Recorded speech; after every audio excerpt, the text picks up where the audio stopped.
The FBI is now leading the investigation into the shooting at Donald Trump's rally in Butler, Pennsylvania. They said the FBI has assumed the role of the lead federal law enforcement agency in the investigation of the incident involving former President Donald Trump that occurred earlier today in Butler, Pennsylvania. Special agents of the FBI Pittsburgh field office responded immediately to include crisis response team members and evidence response technicians.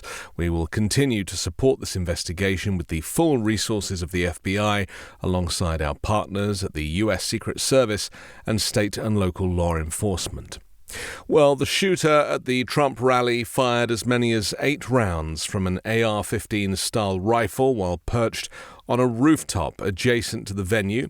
The shooter was 200 to 300 yards away at the time of the gunfire. Well, the FBI has identified 20-year-old Thomas Matthew Crooks as the subject involved in the attempted assassination of the former President Donald Trump, the agency said.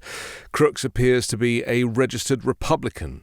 He was shot dead by police at the scene on Saturday. Trump later posted a statement on Truth Social saying he was hit by a bullet that pierced the upper part of my right ear. This also reports that the former president was hit by shards of glass, possibly from the teleprompter.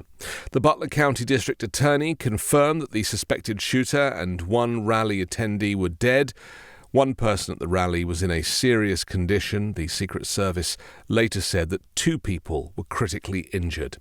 Well, Donald Trump still plans to attend the Republican National Convention in Milwaukee next week, where he is scheduled to be formally renominated as president, his campaign and the Republican National Committee said. Homeland Security Secretary Alejandro Mayorkas said that his department was taking every possible measure to ensure the safety of Donald Trump, Joe Biden, and their campaigns after the shooting at the ex-president's rally. Secretary of Defense Lloyd Austin released a statement saying the entire Department of Defense condemns this violence, which has absolutely no place in our democracy. This is not the way that we resolve our differences in America, and it must never be. I'm relieved that reports indicate former President Trump is safe, and I'm praying for him and his family and everyone affected by this appalling incident. The Justice Department has issued the following statement from Attorney General Merrick Garland on the shooting. He said, I have been briefed on the shooting at former President Donald Trump's rally and have briefed the President, the FBI, ATF, U.S. Attorney's Office for the Western District of Pennsylvania, and the Department's National Security Division are currently working with the Secret Service as well as state and local law enforcement partners on the ground in Butler, Pennsylvania. My heart is with the former president, those injured, and the family of the spectator killed in this horrific attack. He went on to say, we will not tolerate violence of any kind, and violence like this is an attack on our democracy.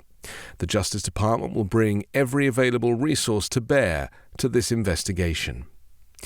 Elon Musk, the billionaire CEO of Tesla and X, formerly known as Twitter, has publicly endorsed Donald Trump for the first time in the U.S. presidential race, calling the Republican former president tough after the shooting at Trump's Pennsylvania rally. Musk posted on his social media platform a video of Trump with blood on his face and pumping his fists, along with the message, I fully endorse President Trump and hope for his rapid recovery. The Republican Speaker of the House of Representatives and Donald Trump ally Mike Johnson said his chamber will conduct a full investigation of the shooting at the former president's rally. Johnson said they will demand answers from the Director of the Secret Service, along with officials at the FBI and Homeland Security Department. Well, interestingly, a Reuters Ipsos poll found that a majority of Americans were concerned that political violence could occur following the 5th of November presidential rematch between Joe Biden and Donald Trump. 2 out of 3 Americans say they are concerned that political violence could ensue. The survey of 3,934 U.S. adults found widespread worries that the country could see a repeat of the unrest that followed Trump's 2020 election defeat, when the then-president's false claim that his loss was the result of fraud prompted thousands of followers to storm the U.S. Capitol.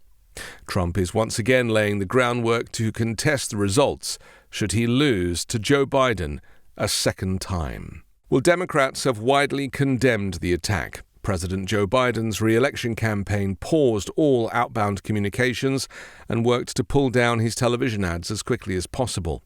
Biden himself spoke with former President Trump on Saturday, just hours after the assassination attempt on him at his rally in Pennsylvania.